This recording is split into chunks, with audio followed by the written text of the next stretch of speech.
Tapping కేసులో SIT విచారణ కొనసాగుతుంది. ఇవాళ సిట్ విచారణకు మహేశ్వరం మాజీ ఎమ్మెల్యే తీగల కృష్ణారెడ్డి, బీజేపీ నేత లంకల దీపక్ రెడ్డి హాజరయ్యారు. ఫోన్ ట్యాపింగ్ కేసులో ఇద్దరి స్టేట్మెంట్ ను సిట్ అధికారులు రికార్డు చేశారు.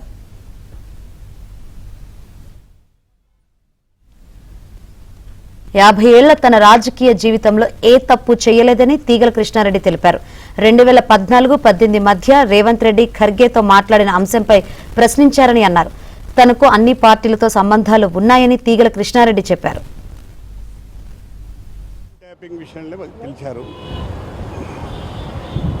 ప్రజాస్వామ్యం మీద నాకు నమ్మకం ఉంది. నా 52 సంవత్సరాల రాజకీయ జీవితంలో ఎక్కడ కూడా తప్పు చేయలేదు. ఈ ఫోన్ ట్యాపింగ్ విషయం కూడా ఈ 5-6 మాసాలు వింటున్నాను.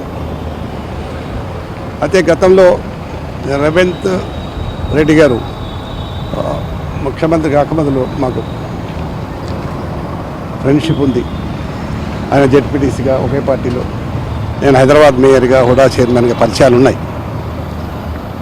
అయితే ఒకసారి ఖర్గే గారు ఎమ్మెల్యే క్వార్టర్స్కి వచ్చి మాట్లాడమంటే నేను రమ్మంటే రానని చెప్పాను. ఈవెన్ రేవంత్ కూడా రెడ్డి గారు కూడా నన్ను అడిగారు. మా పరిచయాలు ఉన్నాయి కనుక రిఫ్యూజ్ చేశాను. మా దగ్గర నుంచి కాంగ్రెస్ పార్టీ కేఎల్ఆర్ పోటీ చేస్తున్నప్పుడు కూడా వారు కూడా నా దగ్గరికి వచ్చారు. అది నేను రిఫ్యూజ్ చేశాను. దానికోసమని పిలిచారు, చెప్పాను సమాధానం. సంతృప్తిగా అనిపించింది నాకు కూడా. వాళ్ళు కూడా సంతృప్తిగా ఉన్నారు. ప్రశ్నలు అడిగాను నన్ను. నేను చెప్పాను ఖర్గే గారు పిలిచారు, మాట్లాడాను.